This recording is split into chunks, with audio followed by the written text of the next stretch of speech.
آل محمد کما صلیت علی ابراہیم وعلی آل ابراہیم انک حمید مجید اللہم بارک علی محمد وعلی آل محمد کما بارکت علی ابراہیم وعلی آل ابراہیم انک حمید مجید۔ حضرات علماء کرام، محترم بزرگوں، عزیز دوستو، کافی سارے عرصے کے بعد آپ کے شہر جھنگ میں حاضری کا اتفاق ہوا، اور اللہ جانتا ہے کہ اس وقت دل میں کتنا دکھ محسوس کر رہا ہوں۔ جب بھی جھنگ میں حاضری ہوئی، میرے دائیں یا بائیں مفتی عبدالحلیم رحمہ اللہ تشریف فرما ہوا کرتے تھے، آج سٹیج خالی ہے۔ السلام علیکم ورحمۃ اللہ وبرکاتہ۔ دوستو، آج ہم پھر آپ حضرات کے لیے لے کر حاضر ہوئے ہیں قاری حنیف ملتانی رحمۃ اللہ علیہ کا بیان۔ بہت خوبصورت بیان ہے، آپ حضرات سے گزارش ہے اس بیان کو آخر تک سنتے رہیے۔ بیان اچھا لگے تو ویڈیو کو لائک کریں، اور ہمارے چینل پر نئے ہو تو ہمارے چینل شان حنیف ریئیکٹ کو بھی سبسکرائب کریں۔ جزاک اللہ۔ تو چلیے آج کا یہ بیان شروع کرتے ہیں۔ آج وہ اللہ والا ہم میں نہیں۔ حضور کریم صلی اللہ علیہ وسلم نے ارشاد فرمایا، علماء کا انتقال قیامت کا پیش خیمہ ہے۔ اللہ والوں کا دنیا سے اٹھ جانا گھنٹی ہے اس بات کی کہ قیامت آئی۔ پھر ایسا اللہ والا جو کبھی کسی کو لڑا کے راضی نہیں، کسی کو بھڑا کے راضی نہیں، پورے شہر کو ملا کر چلے کے چلنے والا، اللہ اور اس کے رسول کریم صلی اللہ علیہ وسلم کے صحیح راستے پہ لوگوں کو گامزن کرنے والا، آخری دم تک اسی کوشش میں، اسی سعی میں اور اللہ اللہ کرنے میں اور کرانے میں ساری زندگی گزار دی۔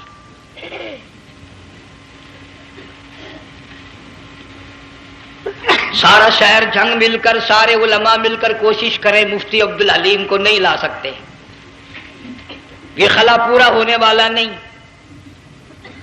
پھر ساتھ ساتھ مولانا صوفی محمد یار صاحب سب قید رحمہ اللہ، وہ بھی اس دنیا فانی سے رخصت فرما گئے، ایک اچھے خاصے طبقے کو وہ بھی داغ مفارقت دے گئے۔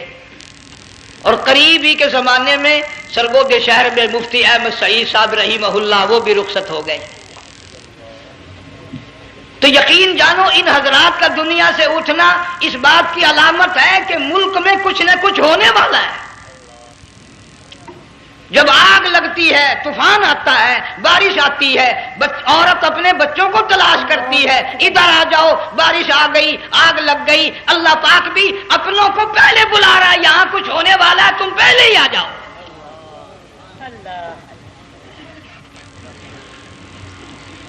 اور اس طرح اشارہ فرمایا، وَكَمْ أَهْلَكْنَا قَبْلَهُمْ مِنَ الْقُرُونِ۔ اللہ فرماتے ہیں میری زمین پہ عداوت نہ کرو، فساد نہ مچاؤ، قتل نہ کرو، خون نہ بہاؤ، ناحق لوگوں کا خون نہ بہاؤ۔ اللہ پاک کی زمین ہر روز صبح کو عرض کرتے، الہی لوگ مجھ پہ زنا کر کے چلتے ہیں، بدماشی کر کے چلتے ہیں، اجازت دے میں لقمہ بنا کر نگل جاؤں۔ مجھے اپنے اوپر ان کا چلنا پسند نہیں، مجھے اچھا نہیں لگتا۔ ہر روز آواز لگاتی ہے، ظالموں، بدکاروں، بدماشوں، میرے اوپر دندناتے پھرتے ہو، ایک نہ ایک دن میرے اندر آؤ گے، تمہیں پتہ چل جائے گا کہ میں تم کو کتنا دشمن رکھتی تھی۔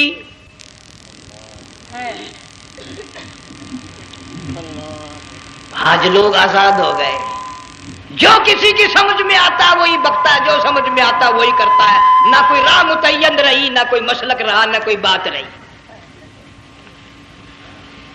جناب مدنی کریم صلی اللہ تعالی علیہ وسلم کا بڑا عظیم تر صحابی ہے، بہت بڑا جرنیل ہے، سیدنا معاذ ابن جبل رضی اللہ تعالی عنہ، مدینے پاک میں بیمار ہے، آخری وقت ہے، دعا کرو اللہ ہم سب کو مدینے کی موت عطا فرمائے۔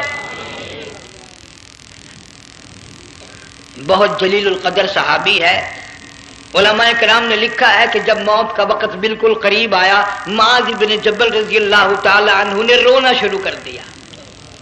رونے لگ گئے۔ علماء نے لکھا ہے اس وقت بھی مدینے پاک میں اب تک بھی یہ رواج ہے، جب کسی پہ نزع طاری ہو، سکرات طاری ہو، موت قریب ہو، جتنے پاس بیٹھے کھڑے ہوتے ہیں سارے اللہ کے قرآن کی تلاوت کرتے ہیں۔ صحابہ کرام آخری وقت میں قرآن مجید کی ہر وقت تلاوت کیا کرتے تھے، اس لیے حضور کریم صلی اللہ علیہ وسلم نے فرمایا قیامت کا دن ہوگا، اللہ پاک اعلان فرمائیں گے قرآن والے آگے آ جائیں۔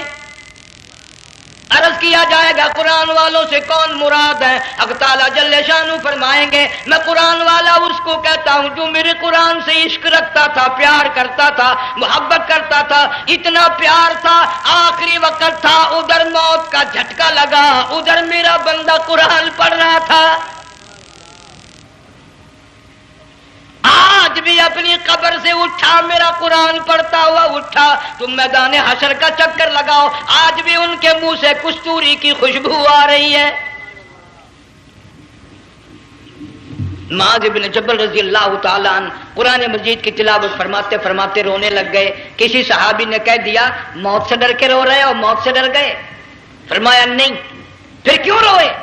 صحابی کہتا ہے میرے دل کی تمنا میرے دل میں رہی، میری آرزو پوری نہ ہو سکی، میری حسرت پوری نہ ہوئی، میرا ذوق پورا نہ ہوا، میرا شوق پورا نہ ہوا، میری تمنا تھی گرمی کا موسم ہو، رمضان کا مہینہ ہو، میں روزہ دار ہوں، جہاد فی سبیل اللہ ہو، کفر اسلام کا مقابلہ ہو، میں کئی کافروں کو قتل کر دیتا، پھر کافر بھی اکٹھے ہو کر مجھ پہ ٹوٹ پڑتے، میرا ناک کاٹ لیتے، میری زبان کاٹ لیتے، میں اللہ کی حضور میں جاتا، اللہ مجھ سے پوچھتا معاذ دنیا سے کیا لایا؟ میں عرض کرتا الہی بولوں کیسے، زبان بھی تیری نام پہ کٹا کے آیا ہوں، اور روزہ رکھ کر آیا ہوں، نیت یہ ہے کہ تیرے محبوب کے حوض کوثر کے پانی سے روزہ افطار کروں گا۔ ان اللہ والوں کی یہ موت تھی۔ مالک بن دینار رحمت اللہ علیہ ایک عجیب نوجوان کا واقعہ تحریر فرماتے ہیں، گرمی تھی، دوپہر تھی، سورج اپنی شباب پہ تھا، بڑی سخت گرمی تھی، میں نے ایک نوجوان کو دیکھا، وہ پیروں سے معذور ہے، دونوں پیر نہیں ہیں، ہاتھوں کے بل زمین پہ گھسٹ گھسٹ کے چل رہا ہے، اور گلے میں کرتا بھی نہیں، سامان کوئی نہیں، سواری کوئی نہیں، کھانے پینے کا انتظام کوئی نہیں۔ مالک بن دینار رحمت اللہ علیہ فرماتے ہیں میں نے اس نوجوان سے پوچھا کہ تو کہاں سے چلا اس حالت میں؟ کہنے لگا میں بلخ بخارے سے چلا ہوں۔ تجھے یوں ہی ہاتھوں کے بل گھسٹتے چلتے کتنا عرصہ گزر گیا؟ نوجوان کہنے لگا اللہ والے 7 برس ختم ہو کر 8واں لگ چکا ہے، اس حالت میں کہ جی ہاں اسی حالت میں تیرا کھانا پینا۔ جوان کہنے لگا والذی ہوا یطعمنی ویسقین وَإِذَا مَرِضْتُ فَهُوَ يَشْفِينِ، اللہ ہی کھلاتا ہے وہی پلاتا ہے، بیمار ہو جاتا ہوں وہی تندرستی عطا کرتا ہے۔ اور نوجوان دوپہر بڑی سخت ہے، گرمی بڑی سخت ہے، میرے یہاں دوپہر کو آرام کر لے، قیام کر لے، کچھ دیر ٹھہر جا، آج میرے یہاں قیام کر لے۔ نوجوان رونے لگا اور کہنے لگا مالک بن دینار یہ 2-4 منٹ جو تیری ساتھ باتوں میں میرے خرچ ہو گئے، مجھے ان کا ہی بڑا دکھ ہے، میں اور اپنی اس معذوری میں ہاتھوں کے بل 2-4 گز گھسٹ کر اور اپنے رب کے قریب ہو جاتا۔ یہ جو تیری ساتھ بات کرنے میں تھوڑا سا وقت خرچ ہو گیا، مجھے اس کا ہی بڑا دکھ ہے، ارے تو تھک گیا ہوگا۔ جوان کہتا ہے تیرے دیوانے مگر چلنے سے رک سکتے نہیں، تیرے دیوانے مگر چلنے سے رک سکتے نہیں، پاؤں تھک جاتے ہیں دل ان کے کبھی تھکتے نہیں۔ میرے سامنے تھکنے کا نام نہ لو، میرے دل میں عشق کی آگ جلی ہوئی ہے، سوز و گداز کا سمندر طوفان برپا کر رہا ہے، میں نہیں تھکنا جانتا، میرے یہاں نیند کا سوال نہیں، آرام کا سوال نہیں، میں تو گھسٹ گھسٹ کر رب کے دربار میں حاضر ہوا چاہتا ہوں۔ پوچھا کہ جا کہاں رہے ہو؟ کہنے لگا بیت اللہ کی زیارت کے لیے چلا، روز رسول اللہ صلی اللہ علیہ وسلم کی زیارت کے لیے چلا، کھانا پینا کچھ نہیں کہ نہیں، بس کہ منتظر ہوں اس گھڑی کا کہ کب وہ وقت آئے اور کب میں جا کر یوں کہوں کہ اے مدینے کی مہاجر سبز گنبد کے مکی، اے مدینے کے مہاجر سبز گنبد کی مکی، عرش ہے تیرے قدم کے فیض سے یہ سرزمین، کب وہ وقت آئے، کب میں مدینے کی گلیوں کو دیکھوں، کب آب و ہوا کو دیکھوں، کب مدینے کی بہاروں کو دیکھوں، کب گنبد خضرا پہ میری نگاہ پڑے، میرے دل کی تسلی ہو جائے۔ عاشق لوگ یوں ہی کیا کرتے ہیں۔ دیہات کی ایک عورت آئی رسول اکرم صلی اللہ علیہ وسلم کی وفات شریف کے بعد اور آ کے کہنے لگی بہن عائشہ رضی اللہ تعالیٰ عنہا، میں نے سنا ہے سرکار کی وفات شریف ہو گئی، کیا کہاں دفن کیا کہ اس حجرے میں؟ کہنے لگی مجھے دروازہ کھول کر قبر کی زیارت تو کرا دے۔ عورت صاحب دیہات کی رہنے والی چوکھٹ پہ کھڑی ہو کے کہنے لگی آقا جب بھی آتی تھی زبان تیری ہوتی تھی، قرآن خدا کا سنتی تھی، مسائل پوچھتی تھی، زیارت کرتی تھی، اب یہ زندگی اچھی نہیں لگتی، میں تیرے قدموں میں مرنا چاہتی ہوں۔ علماء نے لکھا ہے ایک چیخ ماری، چوکھٹ پہ گر کر جان دے دی۔ سبحان اللہ۔ مالک بن دینار رحمت اللہ علیہ فرماتے میں بھی اس سال حج کے لیے گیا، مینا میں نے دیکھا کہ بڑا مجمع لگا ہوا ہے ایک جگہ، تو میں بھی گیا کہ یہ لوگ کیوں اکٹھے ہیں۔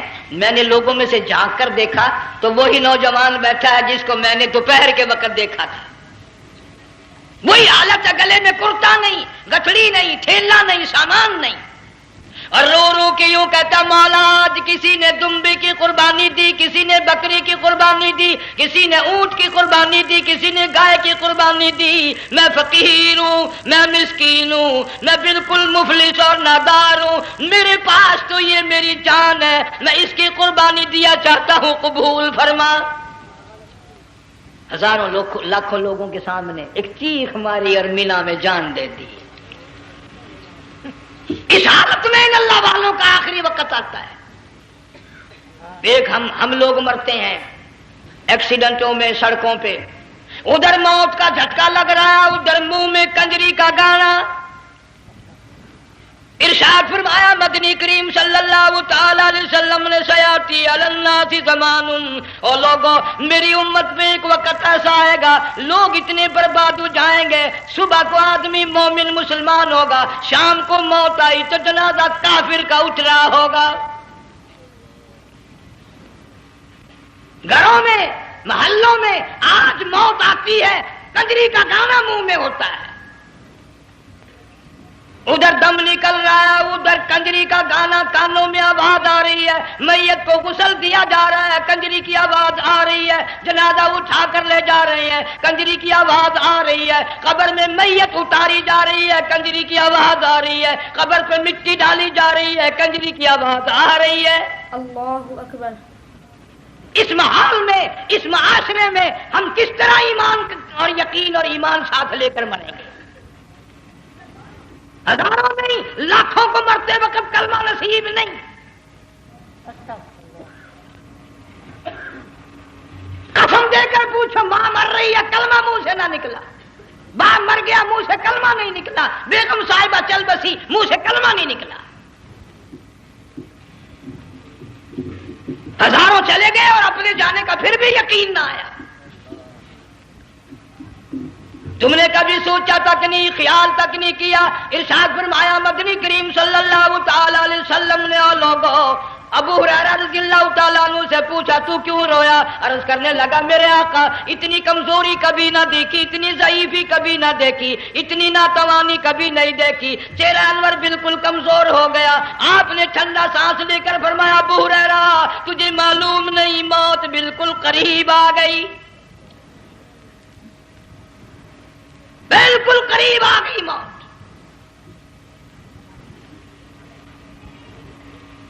تیری ایک انگلی پکڑ کر اگر کوئی مروڑ دے کتنا دکھ ہوگا، درد ہوگا، ہائے ہائے ہائے۔ جنگ والوں کبھی تم نے سوچا نہیں 360 رگیں ٹوٹیں گی کیا حال بنے گا، اعضاء چھوٹیں گے، سر کے بالوں سے لے کر پیروں کے ناخنوں تک ہر جوڑ کو توڑ کے رکھ دیا جائے گا.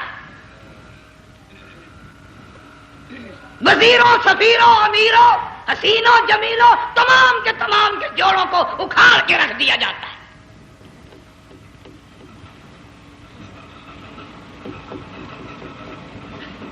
پروگرام تک نہیں مرد عورتوں کا کہ یہ دنیا کسی کی نہ بنی، قبر میں آخر جانا ہی جانا ہے.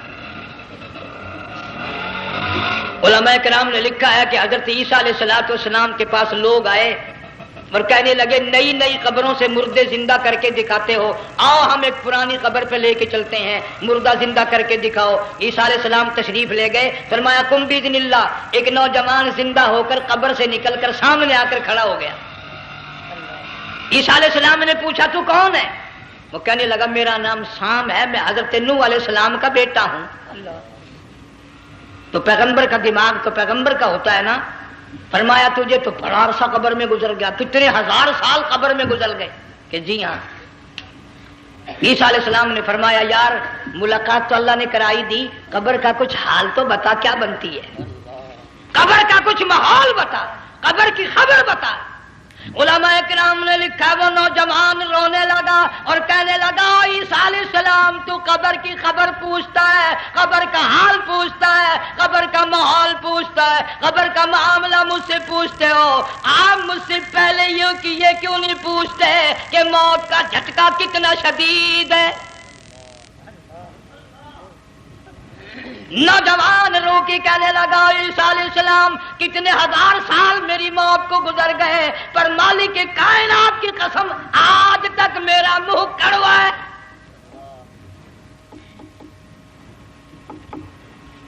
اس لیے جنگ والوں لمبی چوڑی بات کہنے کا وقت نہیں، حالات نہیں. میں تو تمہیں اتنا سا پیغام دینے آیا. کھانے پینے کا زمانہ ہے، میں جانتا ہوں تم کیلے کھاتے ہو، تمہیں کیلے کا ذائقہ معلوم ہے، امرود کا ذائقہ تم کو معلوم ہے، انار کا ذائقہ تمہیں معلوم ہے، انگور کا ذائقہ معلوم ہے، انناس کا ذائقہ معلوم ہے، آم کا ذائقہ معلوم ہے، ہزاروں پھلوں کے ذائقے تمہیں معلوم ہے، ہزاروں مٹھائیوں کے ذائقے تمہیں معلوم ہے، ہزاروں بیکری کی چیزوں کے ذائقے تمہیں معلوم ہے، ہزاروں شربتوں کے ذائقے معلوم ہے. پر تم نے جنگ والوں کبھی بھی قبرستان میں جا کر قبر والوں سے یہ نہیں پوچھا او قبر والوں ذرا بتاؤ تو صحیح موت کا ذائقہ کیسا ہے؟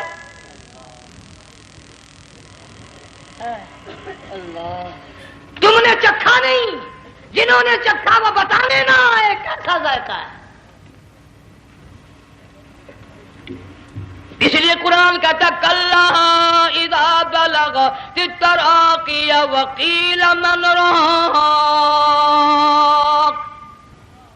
وظن انه الفراق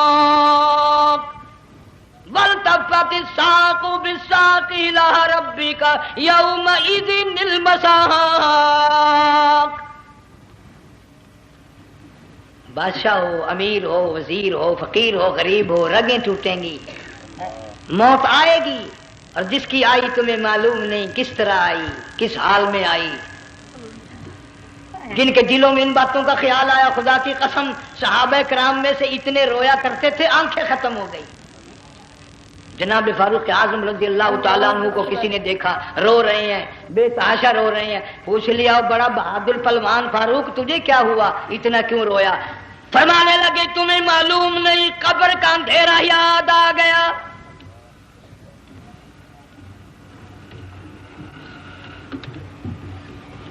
ایک 1,29,000 صحابہ کرام اس آخرت کے لیے قربانیاں دیتے آئے. اولاد کی قربانی دی، مال کی قربانی دی، جان کی قربانی دی، جو کرنا پڑا وہ کر گزرے، لیکن محمد عربی صلی اللہ علیہ وسلم کا دامن نہ چھوڑا. اسی لیے ہر سال اللہ پاک جل شانہ نے اس امت کو یہ موقع دیا کہ سنت خلیل پہ عمل کرتے کرتے قربانیوں کی یاد تازہ ہو جائے، قربانیوں کی یاد تازہ ہو جائے. قرآن کریم میں جا بجا ابراہیم علیہ السلام کا اللہ پاک نے ذکر خیر فرمایا. یوں فرمایا ہم نے ان کے بڑے امتحان کیے، بڑی آزمائش کی، وہ ساروں میں کامیاب ہوئے. تم ہر وقت اللہ سے یہ دعا کیا کرو اللہ ہمیں امتحان میں نہ ڈالے. آزمائش میں نہ ڈالے. ہم امتحان کے قابل نہیں. یہ ہمارے جو امتحان ہوتے ہیں ان میں نقل ماری جاتی ہے، تو اللہ امتحان لے گا تو نقل کیسے ماریں گے؟ کیسے کام چلے گا؟ جناب ابراہیم علیہ السلام کو اللہ پاک نے ہزاروں امتحان میں مبتلا کیا، ہزاروں آزمائشیں کی، فَأَتَمَّهُنَّ سب میں کامیاب گیا، سب میں پاس نکلا. ایک آزمائش ایسی بھی آئی اللہ کی توحید کی وجہ سے، شرک کو مٹانے کی وجہ سے ابراہیم علیہ السلام کا سارا مصر فلسطین دشمن بن گیا. حضرت سارہ کو ساتھ لے کر چل دیے. ایک بیوی ساتھ ہے، اکیلا دم میں. یہاں تو لوگ محلوں میں شہروں میں کہتے ہیں جی میں اکیلا ہی ہوں، میں کیا کروں. اگر خلیل کہتا کہ میں اکیلا ہوں تو آج قرآن میں اس کا ذکر خیر کیسے ہوتا؟ پرواہ نہ کی. وہ کہتا میرے لیے میرا اللہ کافی ہے. کون کہتا ہے میں اکیلا ہوں؟ میری ساتھ تو اللہ ہے. مصر سے گزرنے لگے. بادشاہ کے ملازموں نے بادشاہ کو جا کے بتایا بڑی خوبصورت عورت گزر رہی ہے تیرے حلقے سے، بہت بڑی خوبصورت عورت ہے. کہ ملازم پکڑ کے لے کے چلے تو عورت ذات حضرت سارہ رونے لگ گئی. خلیل میرا کیا بنے گا؟ پیغمبر کو اللہ کی ذات پر بڑا یقین ہوتا ہے. فرمایا پرواہ نہ کر، میری آبرو میرے مولا کی آبرو ہے. چاہے جہاں چلی جا، میری عزت کی حفاظت میرا اللہ کرے گا. فرمایا فاللہ خیر حافظا وہو ارحم الراحمین. پرواہ نہ کر، میں اس کا پیغمبر ہوں، نبی ہوں. چیخا میں جلا اس کے لیے، سارے دکھ اٹھاتا ہوں اس کے لیے. میری عزت کی حفاظت وہی کرے گا. محل میں جا کر حضرت سارہ کو بند کر دیا. بادشاہ نے بلوایا ہے عزت لوٹنے کے لیے، بادشاہ نے پکڑوا کر منگوایا ہے آبرو برباد کرنے کے لیے. بادشاہ کا ارادہ ہے سارا کی عزت کو برباد کرنے کا، اور اللہ کا پروگرام ہے سارا ادھر آ. اس محل میں ایک معصوم بچی ہے جس کا نام ہاجرہ ہے، میں اس کو اتنا پسند کرتا ہوں. اللہ فرماتے ہیں اس کے پیٹ سے اسماعیل ذبیح اللہ کو پیدا کرنا چاہتا ہوں، اس کی نسل سے حبیب اللہ کو لانا چاہتا ہوں. آج تک کسی کی انگلی اس کی طرف نہیں اٹھی. سارا محل میں آؤ، اس کو آ کر ساتھ لے جاؤ تاکہ میرے ذبیح اللہ کی پیدائش کا معاملہ بن جائے. بادشاہ کا ارادہ ہے آبرو برباد کرنے کا، اللہ کا ارادہ ہاجرہ کی آبرو بچانے کا. فرمایا وَيَمْكُرُونَ وَيَمْكُرُ اللَّهُ وَاللَّهُ خَيْرُ الْمَاكِرِينَ. اس نے بھی تدبیر بنائی، میں خدا نے بھی تدبیر بنائی. بادشاہ آیا حضرت سارہ کے قریب برائی کا ارادہ کر کے. مفسرین نے لکھا ہے حضرت سارہ نے فرمایا مجھے 2 رکعت نماز پڑھنے دے.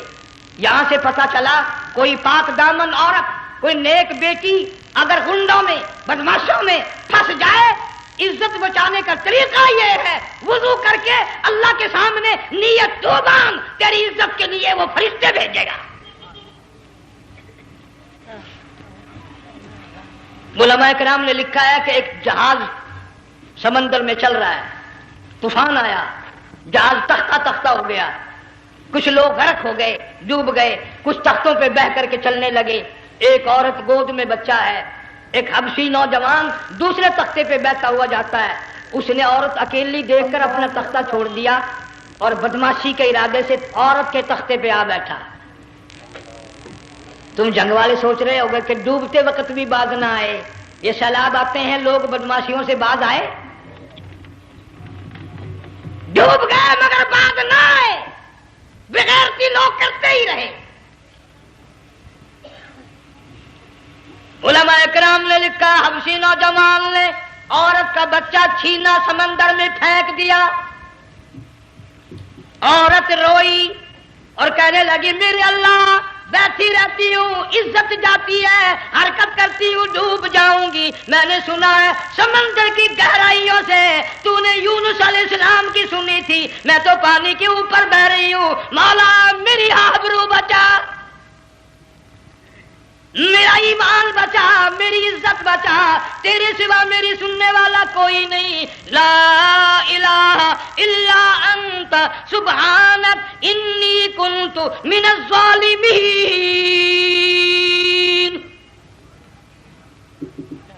علماء نے لکھا ہے کہ ایک گردن سی نمودار ہوئی پانی میں سے اور حبشی نوجوان کو ایک ہی لقمہ بنا کر لے گئی۔ وہ تو ہر جگہ سنتا ہے، پکارنے والا بے بس بے کس ہو کر جب اس کو پکارتا ہے وہ ہر جگہ انداز پہنچاتا ہے، وہ ہے جو موجود ہر جگہ۔ عورت بہتی بہتی کنارے جا لگی، ایک جہاز قریب آیا، دوپٹے کا اشارہ کر کے اس کو بلایا۔ جہاز میں جب سوار ہوئی تو دیکھتی کیا ہے، ایک نوجوان کی گود میں اس کا وہ بچہ جو سمندر میں پھینک دیا تھا بیٹھا ہوا کھیل رہا ہے۔ ٹوٹ پڑی، میرا بچہ ہے۔ لوگوں نے کہا تیرا کہاں سے آیا؟ ماجرا سنایا، اس طرح ہوا۔ جہاز کے کپتان نے کہا ہم جہاز لے کر آ رہے تھے، غیب سے آواز آئی جہاز ادھر کو لے آؤ ورنہ ڈبو دیے جاؤ گے۔ ہم جب جہاز وہاں لے کر پہنچے تو دیکھتے کیا ہے کہ ایک جانور کی پیٹھ پہ یہ بچہ بیٹھا ہوا کھیل رہا تھا۔ عزت بھی بچی، ایمان بھی بچا، بچہ بھی بچا، اور کوئی بچانے کے لیے تدبیر کرے جبھی نا۔ حضرت سارہ نے نماز پڑھ کر بددعا کر دی، بادشاہ کے سارے بدن میں درد ہونے لگا۔ پیغمبر کا سارا گھر بڑا کریم ہوتا ہے، جب اس کو درد نے ستایا نا، کہنے لگا میں وعدہ کرتا ہوں تجھے کچھ نہیں کہوں گا، میرے لیے دعا کر دے۔ اب اگر کوئی جنگ کا ہوتا یا میں ہوتا کہتا دفع ہو، تیرے واسطے دعا کا دی۔ لیکن حضرت سارہ نے پھر جولی پھیلا دی، مولا وعدہ کرتا ہے، بدماشی سے توبہ کرتا ہے، اس کو تندرستی عطا فرما دے۔ اللہ نے تندرستی عطا کر دی۔ وہ پھر کہنے لگا لو ایسی حسین عورت کب ہاتھ آئے گی، پھر برائی کے لیے تیار ہو گئے۔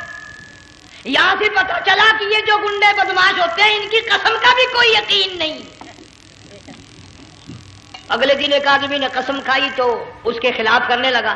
لوگ کہنے لگے کہ تو نے قسم کھائی تھی، قرآن اٹھایا تھا، آخر کیا تھی گیا بل ڈٹھی ہوئی مسجد سی، پاٹیا ہوا قرآن سی۔ اگر ڈٹھی ہوئی مسجد سی تو پاٹیا قرآن سی، قرآن کے نام پورا سی جڑا میں چاہیا۔ مگر اسے یہ معلوم نہیں کہ تو نے تو پاڑیا قرآن اٹھایا، ڈٹھی ہوئی مسجد میں اٹھایا، خدا کا جب غضب آئے گا تو وہ ادھورا نہیں آئے گا، وہ ادھورا نہیں آیا کرتا۔ 3 مرتبہ اس بادشاہ نے حضرت سارہ کے ساتھ ایسا کرنے کا ارادہ کیا، پھر دعا ہوئی، پھر بد دعا ہوئی، پھر دعا ہوئی، پھر بد دعا ہوئی۔ آخر کار کہنے لگا اپنے ملازموں کو کہ ہوئے بدماشو، عورت کے روپ میں کسی بلا کو پکڑ کے لائے ہو، کسی جن بھوت کو لے آئے ہو۔ اور کہنے لگا تو چلی میرے محل سے جلدی چلی جا۔ اور جاتی جاتی وہ کہا کہ یہ تیری خدمت کیا کرے گی، یہ بچی میرے محل میں ہے، اس کو ساتھ لے جا۔ حضرت سارہ کو، ہاجرہ کو ساتھ کر دیا۔ سیانی ہو گئی، حضرت ابراہیم علیہ السلام سے نکاح کر دیا، اسماعیل علیہ السلام پیدا ہو گئے۔ اللہ میاں جب حضرت ابراہیم علیہ السلام چومتے ہیں، چاٹتے ہیں، ماتھے پہ بوسے دیتے ہیں، اٹھاتے ہیں، پیغمبر کا بیٹا، خود بھی نبی اور عالم میں آنے والا نبی، کالی کملی والا صلی اللہ علیہ وسلم، کتنا حسین چہرہ ہوگا۔ اللہ میاں نے پھر آزما لیا، حکم دیا کہ اس ہاجرہ کو، اسماعیل کو، دونوں ماں بیٹوں کو وہاں چھوڑ کے آ جہاں سینکڑوں میل میں پانی کوئی نہیں، آدمی کوئی نہیں، رستہ کوئی نہیں، گھاس کوئی نہیں، پتا کوئی نہیں، جہاں بیت اللہ ہے یہاں کے بارے میں حکم دیا، چھوڑ کے آ۔ اور اگر آپ کو نیند نہیں آئی تو مزہ آئے گا، اللہ نے یہ فرما دیا، بتانا نہیں ہے کہ میں نے حکم دیا ہے۔ خدا حافظ نبی نہیں کہتا اپنی بیوی کو۔ آج لوگ ہر بات میں کہہ دیتے ہیں ہمارے پیروں کو پتا کل کو کیا ہوگا، ہمارے فقیروں کو پتا ہے پرسوں کیا ہوگا۔ وہ بڑی مدت کی بات ہے، یہی موسم تھا، چماسا گرمی تھی، انارکلی لاہور سے ہم کئی ساتھی گزر رہے تھے، فٹ پاتھ پہ بیٹھا ہے ایک ملنگ، چاروں طرف لوگ کھڑے، بڑا مجمع، کافی دنوں کی تو بات ہو گئی، ہاتھوں کی لکیر دیکھ کر لوگوں کی تقدیر بتا رہا تھا۔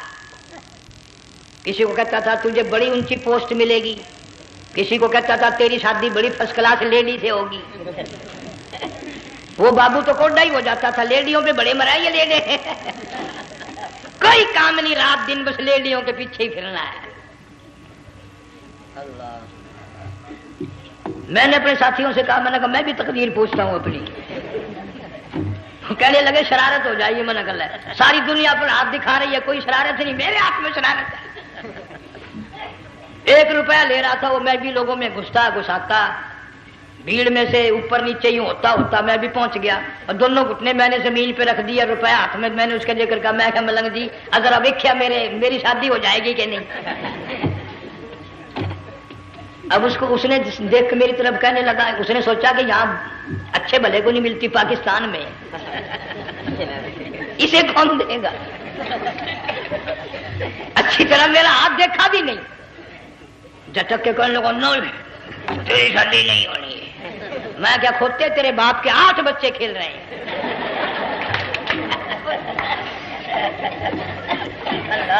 یوں ہی عقیدے بگڑ جاتے ہیں لوگ۔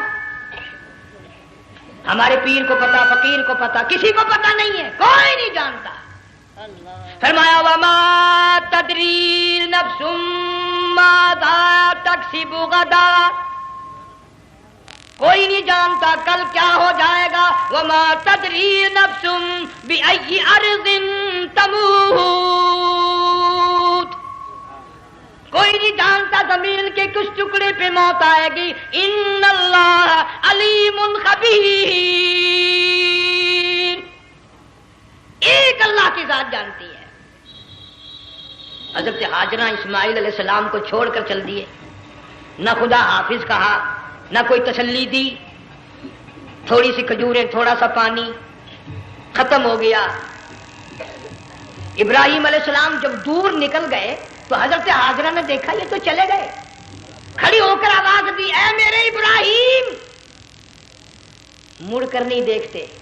جنگ والوں، اللہ کا پیغمبر اللہ کی اجازت کے بغیر اپنی بیوی کی طرف نہیں دیکھتا، گھر والی کی طرف نظر اٹھا کر نہیں دیکھتا۔ ایک تم ہو، چٹی داڑھی، بڑھیپا، کالے برقعے والی نظر آ جائے نا، آگے بھاگ کر بڑے میں آتے ہیں، کہاں جانا چاہتی ہیں آپ؟ تیری ماں لگتی ہے، آپ چلی جائے، تو یہ کیا ہوا؟ یہ کالے برقعے پہ مرتے مرتے مرتے مرتے مری گئے۔ ایسا عجیب تماشا۔ وہ لاہور پلیٹ فارم پر پھر رہی تھی نا ایک لیڈی برقع اوڑے، آ گیا ایک لیڈا، کہنے لگا سیون اپ لاؤ، نے کہا لے آئے، انہوں نے کہا واہ واہ کام بن گیا، وہ سیون اپ لے آیا۔ تھوڑی دیر کے بعد کہنے لگا میرے خیال میں کوئی پھینٹا بھی ہو جائے، انہوں نے کہا لے آئے، انہوں نے کہا سبحان اللہ پکا کام ہو گیا۔ وہ سیون اپ بھی پی لی، پھینٹا بھی ڈکار گئی۔ تھوڑی سی دیر کے بعد کہنے لگا سیب لے آؤں، وہ لے ہی آیا سیب، کیا آپ کے لیے میں سیب لایا ہوں آپ کھائیں؟ کہنے لگی نہیں آپ کھائیں۔ اس نے سوچا اوہ میری بھی محبت ہو گئی ہے، سیب کھانے کے لیے مجھے بھی کہہ رہی ہے۔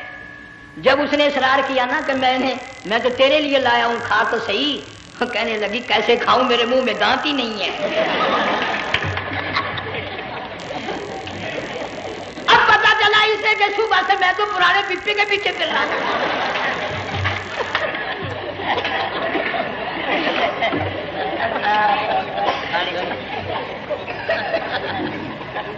صرف برقع دیکھا چل دی۔ یہاں پیغمبر اپنے گھر والی کی طرف نہیں دیکھتا۔ حضرت ہاجرہ نے اسماعیل علیہ السلام کو سینے سے لگایا، عرب کی قداور مائی، طاقتور مائی، دوڑ لگا کر حضرت خلیل کا راستہ آ کے روک لیا اور کہنے لگی میں جوان عورت، یہ پیارا نور نظر، یہ لخت جگر، شکل تو دیکھو، صورت تو دیکھو، ہمیں یہاں چھوڑ کے جا رہے ہو؟ اللہ کا پیغمبر بولتا نہیں۔ پتہ چلا پیغمبر اللہ کی اجازت کے بغیر سانس نہیں لیتا، آنکھ کا اشارہ نہیں کرتا۔ حضرت ہاجرہ رونے لگ گئی، میرے خلیل، میرے ابراہیم، میرا قصور بتاؤ، میرا جرم بتاؤ، میری خطا بتاؤ، میرا گناہ بتاؤ، معافی چاہوں گی، معذرت کروں گی، اس بچے کا کیا گناہ ہے اس میدان میں چھوڑ کے چلے ہو؟ بولتے نہیں ہیں، اللہ کی طرف سے بولنے کی اجازت نہیں ہے۔ حضرت ہاجرہ نے خود ہی قیاس لگایا، سوچتی ہیں پیغمبر تو کسی پہ ظلم نہیں کرتا۔ وہ کہنے لگی خلیل کہیں اس رب کا حکم تو نہیں کہیں اس اللہ کا یوں حکم تو نہیں؟ جنگ کے لوگوں اگر خلیل ہاں کہہ دیتا تو کیا حرج تھا؟ ہاں نہیں کہتا، اجازت نہیں، تاکہ ہاجرہ کے یقین ایمان کا امتحان مکمل ہو۔ مفسرین نے لکھا ہے کہ حضرت ابراہیم علیہ السلام نے سر کا یوں اشارہ کیا، بس ذرا سا ہاں، پھر عورت کا ایمان دیکھ، یقین دیکھ، یہی نہ بیٹھی، دوڑ کے وہاں گئی ہے جہاں پہلے بٹھا کر آئے تھے، اور کہنے لگی ابراہیم جاؤ، میں جانوں میرا رب جانے، پرواہ نہیں۔ راتیں آتی ہیں چلی جاتی ہیں، دن آتے ہیں گزر جاتے ہیں، تھوڑی سی کھجوریں تھی وہ ختم ہو گئی، پانی ختم ہو گیا، بھوک اور پیاس نے بے چین کر دیا، اسماعیل علیہ السلام کی اتنی لمبی زبان باہر نکلا، دو پتھر کھڑے کر کے اوپر ایک پتھر رکھ کر چھاؤں بنائی، اس کے نیچے لٹا دیا، اور پھر چکر لگایا، کبھی صفا پہاڑی پہ چڑھتی ہے، کبھی مروہ پہاڑی پہ چڑھتی ہے، کبھی اترتی ہے، اور ڈھلوان میں سے بھاگ کر چلتی ہے جب اپنا بچہ نظر نہیں آتا۔ سارے کہہ دو اللہ بڑا بے نیاز ہے، اللہ بڑا، زور سے کہو اللہ بڑا۔ کسی کے 500 سال کے سجدے رد،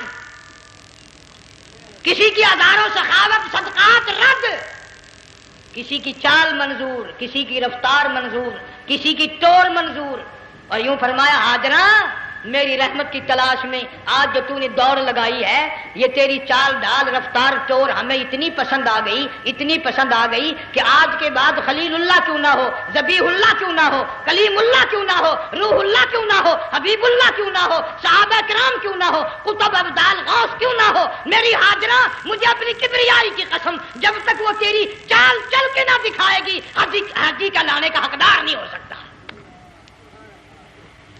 تیری رفتار اسے چلنی پڑے گی۔ فرمایا ان الصفا والمروۃ من شعائر اللہ فمن حج البیت او اعتمر فلا جناح علیہ ان یطوف بہما ومن تطوع خیرا فإن اللہ شاکر علیم۔ 7ویں چکر میں آواز سی آئی، اب رو پڑی حضرت ہاجرہ، کہنے لگی میرا بچہ اگر چل بسا میں پھر کیا کروں گی؟ سن لی میں نے آواز۔ آپ کی کیا دیکھتی ہے؟ اسماعیل علیہ السلام کی نرم و نازک ایڑیاں جس زمین پہ رگڑی گئی تھی وہاں سے چشمہ جاری کر دیا، حضرت ہاجرہ نے پی لیا، بھوک بھی ختم ہو گئی، پیاس بھی ختم ہو گئی، بچے کو بھی پلایا۔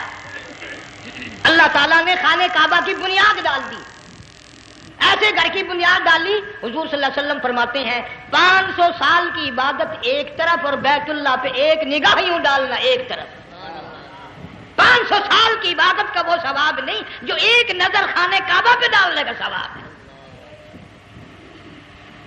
اور اللہ پاک یوں فرماتے ہیں کہ جو آنے والا حجر اسود کو بوسہ دیتا ہے، اللہ پاک یوں فرماتے ہیں میں سمجھتا ہوں میرا سجا ہاتھ پکڑ کر میرے بندے نے چوم لیا۔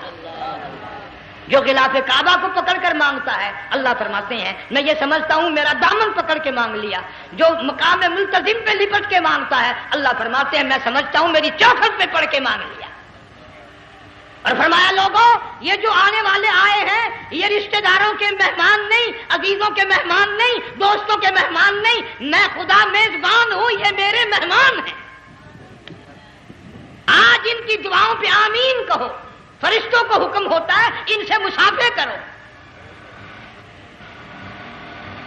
مگر اللہ تعالیٰ سب کو توفیق دے کہ حج مکمل کر کے آئیں اور سب کا حج قبول فرمائے۔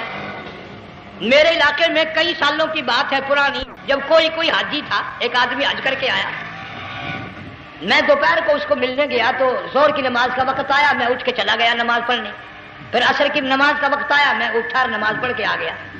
میں نے اس حاجی کے لڑکے سے پوچھا، میں نے کہا حاجی صاحب نے نماز یہیں پڑھی؟ تو کہنے لگا جی ابھی شروع نہیں کی، سفر کے تھکے ہوئے ہیں نا، 2-4 دن کے بعد شروع کریں گے۔ شکر ہے پہلے لوگ جھوٹ نہیں بولا کرتے تھے، ہاں آج کل کا ہوتا ہے نا تو وہ کہہ دیتا ہے جی یہ تو کئی وقت کی کچھی پڑھ کر بیٹھے ہیں۔ تو پھر مولوی تھا نا، میں بیٹھ گیا حاجی کے پاس، باتوں میں اس کو لے آیا، یہی میں نے کہا حاجی صاحب نماز نہیں پڑھی؟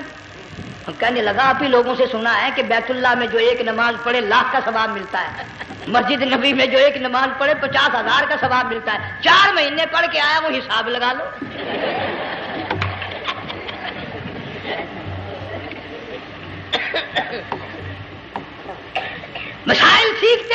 ارکان اور آداب بیت اللہ کے سیکھتے نہیں. ڈی سی کے دفتر میں اگر جانا ہو کئیوں سے پوچھے کیسا جاؤں, کس طرح درخواست دوں, کیسے کہوں, کیسے کھڑا ہوں, کیسے بیٹھوں, کیا عرض کروں. اور اللہ کے دربار میں ہم جاتے ہیں اور سیکھ کرنے جاتے ہیں. یہ خوف نہیں کہ اگر بے ادبی ہوگی تو مارا جاؤں گا. اللہ تبارک و تعالیٰ جل شانہ نے اسماعیل علیہ السلام کی نرم و نازک ایڑیوں سے بنیاد ڈال کر خانہ کعبہ کی اللہ نے ہمیں یہ کعبہ دیا. گناہوں کی معافی مانگنے کے لیے وہاں جاؤ, اللہ تبارک و تعالیٰ کے دربار میں حاضر ہو کر مانگنے کے لیے یہاں جاؤ. ارشاد فرمایا مدنی کریم صلی اللہ تعالی علیہ وسلم نے, جو آدمی صحیح ارکان حج کے ادا کر کے واپس جاتا ہے اس طرح واپس آتا گویا آج ہی ماں کے پیٹ سے پیدا ہوا. پہلے لوگ یوں ہی حج کیا کرتے تھے, یوں ہی قربانیاں کرتے تھے. اب تو ہر چیز کی لوگ آسانی تلاش کرتے ہیں. پچھلے بقرعید کے موقع پر ہمارے مسجد میں ایک آدمی مجھے کہنے لگا اگر کوئی غریب آدمی مرغی کی قربانی دے دے تو لگ جائے گی. میں نے کہا تو مکھی مار دے انشاءاللہ وہی لگ جائے گی. سارے کام ٹیڑھی ہو گئے, نیچے نیچے نیچے نیچے کو چلے آ رہے. آج کل وہ ٹیڑھی بکرے بکری آئے ہوئے ہیں نا, کہیں تو قربانی کے لیے یا کندھے کو اٹھا کر لاوے. اب بتاؤ یہ گوشت بانٹے گا یا کھاوے گا یا فریج میں رکھے گا, کیا کرے گا؟ بالکل کام بگڑ گیا. حضور صلی اللہ علیہ وسلم نے فرمایا قربانی کا جانور اچھا تلاش کر کے لاؤ, اس کے بدن پہ جتنے بال ہوتے ہیں اتنی نیکیاں لکھی جاتی ہیں. اور میرا موضوع نہیں, حضور صلی اللہ علیہ وسلم نے فرمایا کہ میں نے اللہ سے دعا کی تھی میری امت کا کیا بنے گا. پل صراط پہ سے گزرتے وقت اللہ تعالیٰ نے میری دعا کو قبول فرما کر یوں فرما دیا کہ تیری امت جو قربانی میں جانور ذبح کرے گی میں خدا پل صراط کے کنارے پر زندہ کر کے ان سب جانوروں کو سواریاں بنا کر پیش کر دوں گا. اس لیے بقرعید بالکل قریب آ گئی. ہر دین ایمان اسلام کے لیے قربانی کے لیے تیار رہو. زیادہ سے زیادہ مجھے آج کل فکر لگا ہوا ہے کہ اپنے گھروں کو میں نماز کا اہتمام کرو. آج حال یہ بنا ہوا ہے کہ اگر گھر والی کی گود میں موت آئی تو گھر والی بے نماز, دھی کی گود میں موت آئی دھی بے نماز, بہن کی جھولی میں موت آئی بہن بے نماز, بیٹے کی گود میں موت آئی بیٹا بے نماز, بھائی کی گود میں موت آئی بھائی بے نماز, ڈاکٹر کے ہاتھ میں موت آئی ڈاکٹر بے نماز, کمپیوٹر کے ہاتھ میں موت آئی کمپیوٹر بے نماز, نرس کے ہاتھ میں موت آئی نرس بے نماز, تیرا کفن خرید کے لانے والا بے نماز, تیرے غسل کا پانی گرم کرنے والا بے نماز, تیری قبر کھودنے والے بے نماز, تیرا جنازہ اٹھانے والے بے نماز, تیری قبر پہ مٹی ڈالنے والے بے نماز. اگر تو نمازی بھی ہے یہ اتنے چاروں طرف کے بے نماز تجھے جنت میں کب جانے دیں گے؟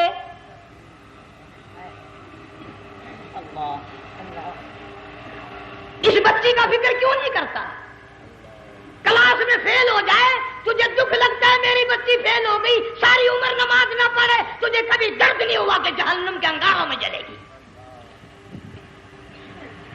بیوی ایک دن تیرا کہنا نہ مانے آگ لگ جاتی ہے, ساری عمر نماز نہ پڑھے بے ایمان تجھے کبھی آگ نہیں لگی. اس گھر سے تیرا جنازہ نکلے گا, اس گھر سے تیری میت اٹھے گی جس گھر میں تو نے سارے بے نماز پیدا کر رکھے ہیں, سارے بے نماز اکٹھے کر رکھے ہیں. کس طرح ایمان کلمہ ساتھ لے کر جائے گا؟ اس لیے اپنے ماحول میں اپنے گھر میں بچیوں کو بہنوں کو پیار سے محبت سے بڑے عقیدت سے ان کو نمازی بنا, تاکہ مرنے کے بعد جب تیرا جو بیٹی بہن منہ دیکھنے آئے تو نمازی تو تیرا منہ دیکھنے آئے, تیرا منہ دیکھنے بھی سارے بے نمازی آئے, تجھے کیا فائدہ ہوگا؟ اللہ سبحانہ و تعالی ہم سب کو ہمارے گھر کے ماحول کو نمازی بنائے. مفتی صاحب اس دنیا فانی سے رخصت ہو گئے, تشریف لے گئے, جنگ سارا بے وارثہ ہو گیا. مفتی صاحب ہی کا مدرسہ ہے, یہ مفتی صاحب ہی کے بچے ہیں.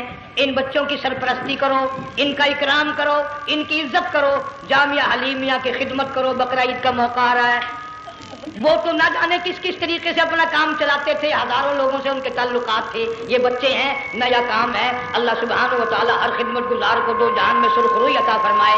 بڑی اچھی اچھی کیسٹیں آپ کو یہاں سامنے سے ملیں گی اپنے گھر کا ماحول بنانے کے لیے. پیغمبر کی دعا سے پہلے نہ اٹھا کرو بھائی. ہائے ہائے, کوئی دنیا کا دین کا جس کو کوئی اللہ سے حاجت ہو بیٹھ جائے ایک منٹ کے لیے, درود شریف پڑھ کے دعا مانگو. اللہم صلی وسلم وبارک علی سیدنا و مولانا محمد وعلی آل سیدنا و مولانا محمد وبارک وسلم. یا اللہ قبلہ مفتی صاحب رحمہ اللہ کی قبر کو جنت کا باغ بنا. اللہ تعالیٰ ان کے گھر والوں کو صبر جمیل کی توفیق عطا فرما. اللہ پاک ان کی آل اولاد کو مفتی صاحب کا جانشین صحیح معنوں میں جانشین بنا. اس مدرسے کو آباد فرما. اللہ تعالیٰ سارے جنگ کی سرپرستی فرما. سارے شہر کو آباد فرما. ہر شر سے ہر فتنے سے سب کی حفاظت فرما. یا اللہ ہم سب کو سچا مسلمان پکا دیندار بنا. ہمیں اور ہماری اولاد کو نیک اور نمازی بنا. یا اللہ ہمارے گھروں کو نماز اور قرآن سے آباد فرما. کلمے اور ایمان والی موت عطا فرما. صوفی مولانا محمد یار صاحب رحمہ اللہ کی قبر کو جنت کا باغ بنا. یا اللہ تمام مسلمانوں کی بخشش فرما. ساری امت کی مغفرت فرما. ساری مخلوق پہ کرم اور فضل فرما. یا اللہ سارے پاکستان کی حفاظت فرما. پاکستان کے داخلی خارجی دشمنوں کو ذلیل و خوار کر دے. یا اللہ ہم سب کو یقین ایمان اپنے اندر پیدا کرنے کی توفیق عطا فرما. ظالم کے ظلم سے بچا. شریر کی شرارت سے بچا. مولا حاسدوں کے حسد سے بچا. فتنہ پردازوں سے ہم سب کی حفاظت فرما. بے اولاد کو اولاد عطا فرما. جن کے پاس بچیاں ہیں اللہ تعالیٰ نرینہ اولاد عطا فرما. اور میں تو کافی دنوں کے بعد آیا ہوں. پرانے دوستوں میں سے تھے قاری غلام محمد صاحب سب کا رحمت اللہ علیہ. اللہ تعالیٰ ان کی قبر کو جنت کا باغ بنا. سب کو جوار رحمت میں جگہ عطا فرما. ہمارے بڑے بزرگ قبلہ درخواستی صاحب مدذلو یا اور جتنے بھی بیمار ہیں اللہ پاک سے صحت کاملہ عطا فرما. مجھے بھی پیر غلام حبیب صاحب اللہ تعالیٰ ان کو بھی صحت کاملہ عطا فرما. اور میں گناہ گار بھی اب تو سارا سال گزر گیا اکثر بیماری رہتا ہوں. اللہ تعالیٰ صحت کاملہ عطا فرما. موت آئے تو کلمے اور ایمان والی موت عطا فرما. یا اللہ دو جہان خدا کی ذات بے مثل بے مثال. اس کی ذات میں اس کی صفات میں کوئی شریک نہیں. وہ ہمیشہ سے ہے اور ہمیشہ رہے گا. اس کی ذات کو بقا ہی بقا ہے فنا نہیں. اسی نے اپنی قدرت کاملہ سے نظام کائنات کو پیدا فرمایا اور سارے عالم کے نظام کو وہ خود ہی چلاتا ہے. جدھر کی چاہے ہوا چلائے, جدھر کی چاہے دھوپ چھاؤں کا نظام بنائے. وہ کسی معاملے میں بھی کبھی بھی نہ کسی کا محتاج تھا اور نہ ہے. وہ چاہے تو راتوں رات فقیر کو تخت تاج دے کر کے تخت شہنشاہی پہ بٹھا دے. وہ اگر چاہے تو بادشاہ کو اٹھا کر پھانسی لگا دے. وہ چاہے تو ایک کو اتنا دے کہ سنبھالا نہ جائے, اور وہ چاہے تو ایک کو اتنا تنگ کر دے کہ بھوک کی وجہ سے موت آ جائے. بڑی بے نیاز ذات ہے اس مالک اور قدیر کی. نظام شمسی, نظام قمری, ستاروں کا نظام, آسمانوں کا نظام, دریاؤں اور سمندروں کا نظام سارا وہ خود چلاتا ہے. نہ کبھی الیکشن ہوتا ہے, نہ کبھی انتخابات ہوتے ہیں,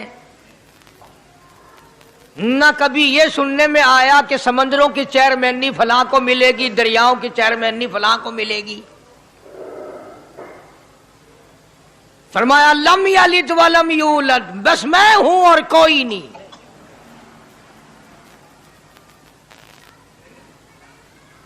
اسی لیے محبوب کائنات حضرت محمد الرسول اللہ صلی اللہ تعالی علیہ وسلم کو اللہ تبارک و تعالی نے ختم نبوت کا تاج پہنا کر کے بھیجا کہ میرے محبوب دنیا میں جاؤ. لوگ میری ذات کو بھول گئے, کھلانے والے کو بھول گئے, پلانے والے کو بھول گئے, اور اس سے بڑھ کر کے کیا بدجانتی ہوگی, پیدا کرنے والے کو بھول گئے. آدمی کے جسم کا نظام کون بنا سکتا ہے؟ اب یہ آنکھ ہے, بظاہر آنکھ ہے, لیکن بجلی کی وائرنگ کی طرح آنکھ سے لے کر پاؤں کے تلی تک ایک نظام چل رہا ہے. کان کا نظام ہے, ناک کا نظام ہے, ہاتھ کا نظام ہے, پیر کا نظام ہے, دل اور دماغ کا نظام ہے. یہ ساری کی ساری چیزیں وہ نہیں بنا سکتا تو اور کون بنانے والا ہے؟ اسی لیے فرمایا کالی کملی والے دنیا میں جاؤ، میرا نام بلند کرو، میری توحید کا جھنڈا بلند کرو، لوگوں کو بتاؤ کہ خالق کو نہ بھولو، مالک کو نہ بھولو، پروردگار کو نہ بھولو، اس رب کو نہ بھولو جس نے یہ سارا جہان بنایا۔ چنانچہ محبوب کائنات حضرت محمد کریم صلی اللہ علیہ وسلم نے جب یہ اعلان فرمایا کہ لوگوں اس کے سوا کوئی نہیں، اللہ اکبر، پھر مکہ بدلا، برادری بدلی، قوم بدلی، اپنے بدلے، غیر بدلے، سب دشمن ہو گئے۔ ایک میری بات سمجھ لیں، آج جس طرح کا کلمہ آج ہم پڑھتے ہیں، اگر یہی کلمہ پڑھنا ہوتا تو ابو جہل کافر نہ مرتا، عتبہ کافر نہ مرتا، شیبہ کافر نہ مرتا، ولید ابن مغیرہ کافر نہ مرتا، امیہ ابن خلف کافر نہ مرتا، کہ لا الہ الا اللہ محمد الرسول اللہ بھی پڑھتے رہتے اور بتوں کی پوجا بھی کرتے رہتے، ان کو حاجت روا بھی مانتے رہتے، زنا بھی کرتے رہتے، شراب بھی پیتے رہتے، سب کچھ کرتے، کلمہ پڑھتے رہتے، ان کو صرف یہ بات سمجھ نہ آئی، بلکہ ان کی سمجھ یہ تھی کہ جس نے لا الہ الا اللہ منہ سے کہہ لیا اس کو پھر ساری زندگی کا نظام اللہ کے حکموں کے تابع بنانا پڑے گا۔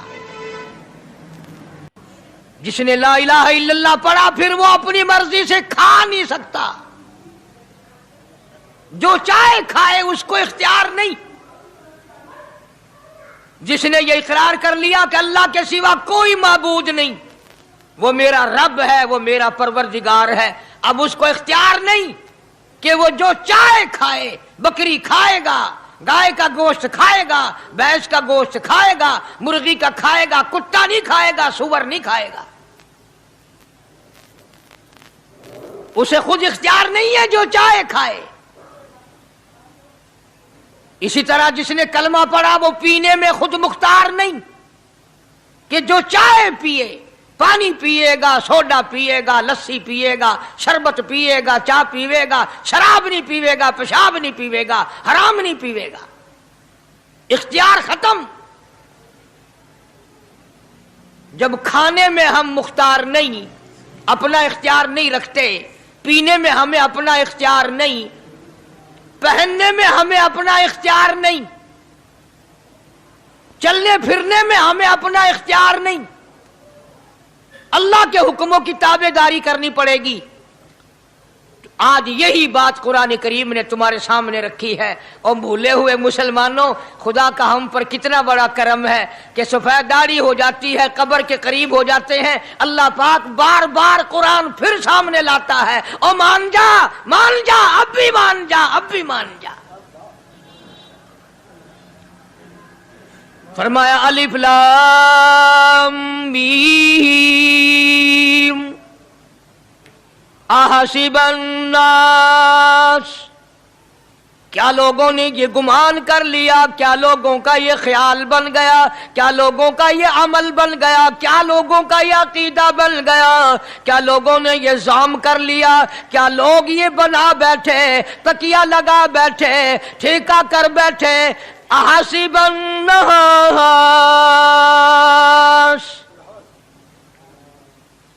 کیا لوگوں نے یہ گمان کر لیا، کیا ان یترکوا ان یقولوا آمنا، اتنا کہنے پر چھوٹ جائیں گے، اتنا کہنے سے جنت میں چلے جائیں گے، اتنا کہنے سے جہنم سے بچ جائیں گے، پلسرات کے عذاب سے بچ جائیں گے، آمنا میں مانتا ہوں۔ صرف اتنا کہنے پر چھوٹ نہیں، قرآن کا مقصد یہ ہے ان یترکوا ان یقولوا آمنا، صرف اور صرف اتنا کہنے پر چھوٹ نہیں ہو جائے گی کہ صاحب میں نے قرآن مان لیا، میں نے خدا مان لیا، میں نے مصطفیٰ کریم صلی اللہ علیہ وسلم کو مان لیا، میں نے خدائی نظام کو مان لیا، اور مان تو لیا، اس پہ عمل تو کر۔ فرمایا وَهُمْ لَا يُفْتَنُونَ،